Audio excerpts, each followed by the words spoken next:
Okay, let's unpack this. We're doing a deep dive into the world of integrated vehicle tech. Specifically, we've got a whole stack of material here on the MyTriumph connectivity app for their motorcycles. The promise sounds amazing, right? Seamless navigation, ride tracking, calls, all right there on the bike's TFT screen. Exactly. And our mission today is purely analytical. We're comparing those marketing claims with what people are actually experiencing. We have technical reports, consumer feedback. This is all about looking at consumer tech, Yeah. transparency and function. And here's where it gets really interesting. What does this premium experience actually cost? Well, the app itself is free to download, which sounds great. But there's a catch. A big one. Right. To get the navigation, the main feature, you have to buy the MyTriumph connectivity module. It's an extra accessory, and it needs to be installed by a dealer. So right away, it's not just a download. It's a hardware purchase and a service appointment just to get started. And that cost, well, it doesn't seem to line up with performance. We have some pretty objective evidence here.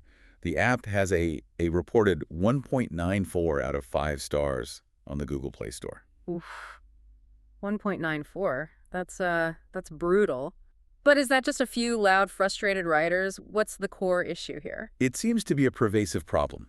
The number one complaint, by far, is connection issues, specifically ones that make the core features, like navigation, totally unusable. So it just doesn't connect. Well, here's the fascinating part. Riders report that the basic stuff, music and calls, they often connect just fine. But the navigation system frequently fails to even recognize that the motorcycle exists. Wait, hold on. The app for the motorcycle doesn't recognize the motorcycle. For navigation, yes. It's a very specific point of failure. How does that even happen? I mean, this is a company known for precision engineering. It looks like a system design vulnerability, not just a simple software bug. From what the reports indicate, it happens during software updates at the dealership. Sometimes the technician fails to correctly store the motorcycle's frame number inside that new connectivity module. The frame number, like the bike's serial number. Exactly. Think of it like this. You paid for a digital key to unlock navigation, but the whole system depends on the dealer technician correctly typing that key's code into the lock. If they miss that step or type it wrong, The navigation is just bricked. it's crippled. The app simply can't establish that link without that specific data point. That's incredible. So, okay, let's say you get past that hurdle, the frame number is in, it's all working.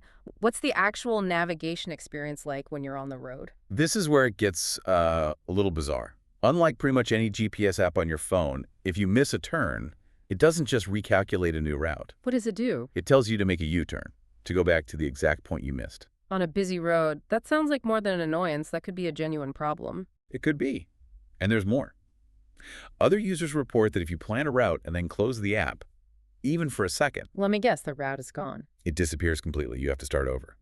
And we also saw notes about GPS accuracy, with the waypoint system sometimes placing pins hundreds of yards away from where they should be. So the fundamental experience is just full of friction. It is. And this brings up a bigger question about support. A review from this summer, 2025, pointed out that 0 new features had been added in 3 years. 3 years.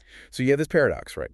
A top-tier engineering company partners on software that, in practice, pushes riders to just go back to a free smartphone app mounted on their handlebars. It defeats the entire purpose of the expensive integrated system they bought. So wrapping this up, what does it all mean? It seems the core issue is that you're paying for a lot of complexity, but not getting the benefit. This proprietary, costly module, it doesn't guarantee it'll work better than the free thing you already own. Exactly. And the takeaway for you, for the listener, is really about the intersection of hardware and software.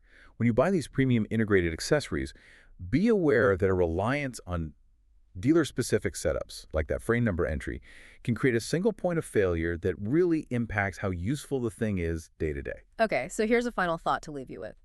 As manufacturers everywhere keep shifting features from mechanical hardware into software, how should our expectations evolve? What responsibility does a company have to make sure its expensive, proprietary accessory is actually demonstrably better than the smartphone that's already in your pocket?